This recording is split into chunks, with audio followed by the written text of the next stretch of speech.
Welcome, my name is Mrs. Wigger, and today I'm going to show you how to use your graphing calculator. At Mercy McCauley High School, all students are required to have a TI-84 Plus graphing calculator. It will look similar to one of the two pictured below. The only difference in the two is that the second version is a TI-84 Plus CE, meaning that the graphs are in color. Other than that, the calculators have the exact same features. I'm going to walk you through some basic commands that you need to know to be successful in Algebra 1. Turning your calculator on and off. The on button is in the lower left-hand corner. Above that, in blue, you will see the off button. To access any of the commands in blue, we first hit the second button. So to turn the calculator on, we will hit the on button. To turn it off, we will hit the second on button. The fraction button is an important button to know where it exists and to use it often. There are two different ways to get to the fraction button. The quickest way to get to the fraction button is by hitting alpha X. They are right next to each other and will pull up the fraction bar on the home screen. So again, alpha X. The second way to pull it up is by hitting alpha Y equals. You will see two different options for fractions under 1 and 2. If we hit number 1, the same fraction bar pulls up that we just pulled up by hitting alpha X.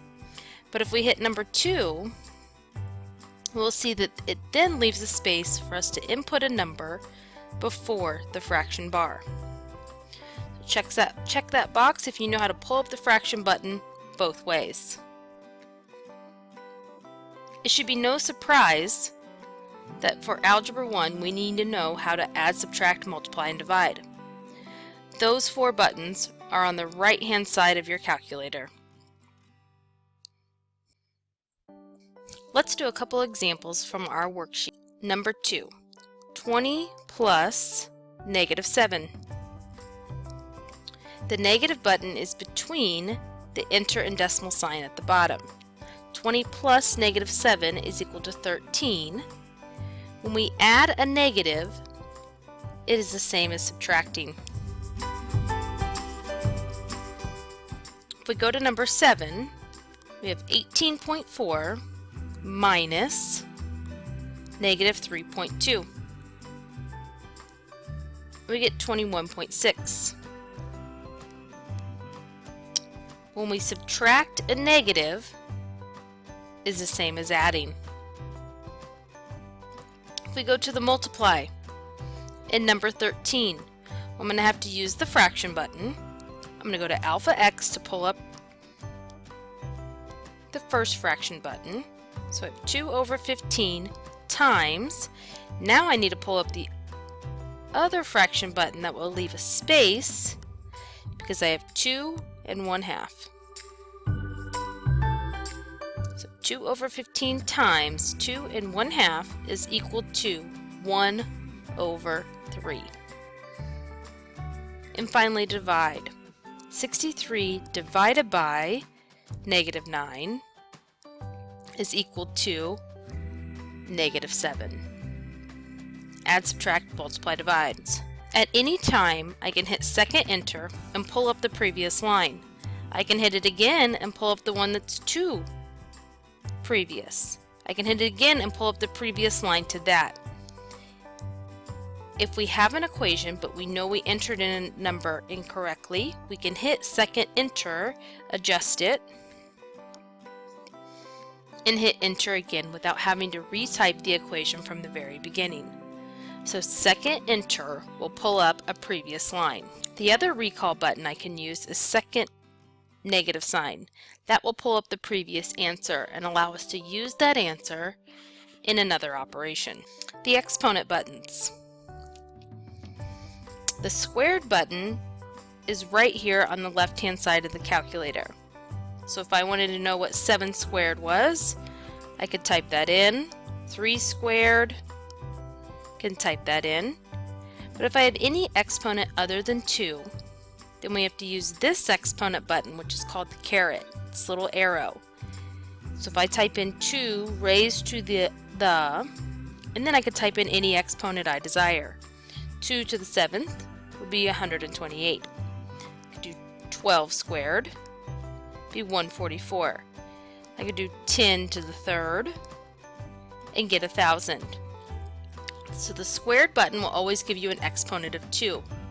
And I can use the caret button at any time to type in any exponent other than 2. The radical button is behind the square root button in blue. To use it, we'll hit the second button first, type in the square root of 25, and I would get 5. Type in the square root of 4, and I would get 2. The square root button means that it is root 2. If it's any other root, I have to go to the math button, and we can see under number 4, I would get the cube root button. So I could type in the cube root of 8, and I would get 2. If we go back to the math button under number 5, this would allow you to type in any root. So if we pull up the practice, number 28 is the 4th root of 81, which is equal to 3. Now let's go back and do the square root or the exponent example. 2 raised to the negative 3rd is equal to 0.125.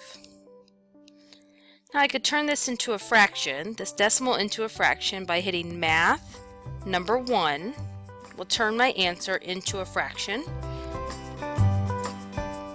which is also equivalent to 1 over 8. So I know where the square root button is, and I know that under the math key there is a cube root and an any root key. Variables. Variables are any letter that are standing in for an unknown number. The most common variable is x. The x button, or the variable button on your calculator, is right here. We've used it already. We click that button and an x will appear.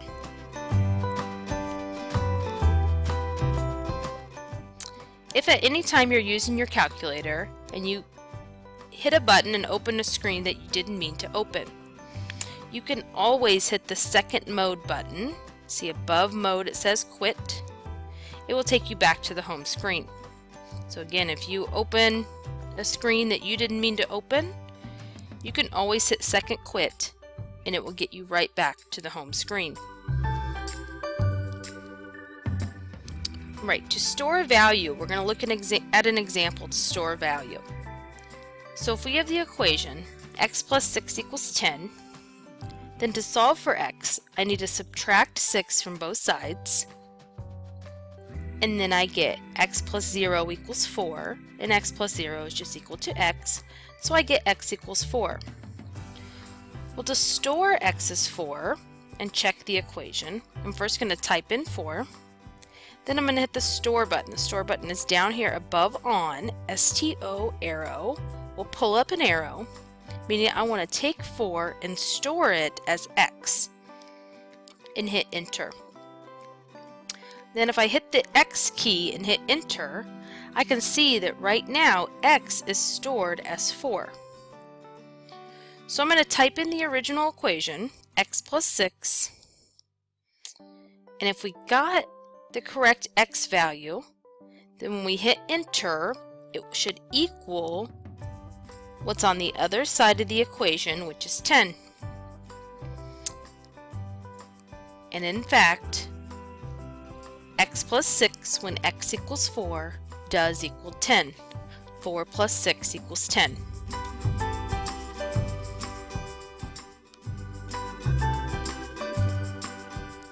So I know how to store a number as x and use it to check my answer.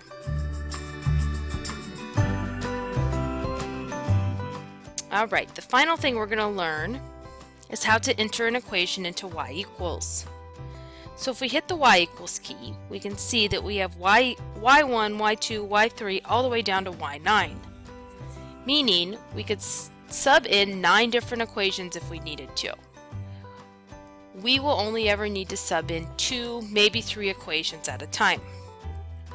So let's sub in the equation x plus 1. We've got the equation x plus 1 in y1. To graph, there are multiple ways to graph, but the best way to start a graph is by looking at it on the standard window.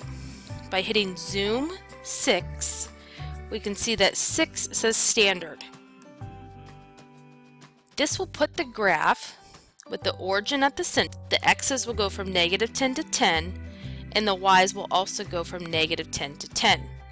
If we hit the window button, we will confirm that the x's go from -10 to 10, and they're counting by ones. The y's are going from -10 to 10, also counting by ones. Using zoom 6 to graph will put your graph on the -10 to 10 standard window. The Graph Command Center. By hitting second trace, we can see above that it says calc, standing for calculate. These are the values we can calculate when we have a graph pulled up. Now throughout the year we will learn how to use numbers 1 through 5. Today we're just going to talk about number 1. If we hit number 1 or enter, then this command allows us to enter in any x value, and it will tell us what the y value is on the line. So if I type in x equals 0, it will tell me that y equals 1 when x equals 0. So again, second trace number 1, if I type in x equals 5, then I can see that when x equals 5, y equals 6. And let's do one more for practice. Second trace number 1, if x equals -3, then I can see that y equals -2. The table. To open the table of values, we can see that the table command is in blue above the graph button. So we will hit second graph to pull up the table, and we can see we can scroll through the x values, and right next to it are the associated y values. Now just like in the graph, we can change the window, we can change the table where the table starts and what it counts by. Right above the window button is table set in blue, so we will hit second window to pull up table set. If I want the table to start at -10 and count by 2's, I can set it up to do that, and then hit second graph to pull the table back up. We can see that the x's now count by 2, and we still have the associated y value right next to it. Thank you for watching this video. This has completed step 13, where we've entered equations into y1. We know how to graph them on the standard xy plane. We know where the window button is.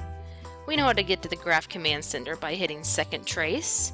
We know how to pull up the table, and we know where the table set button is.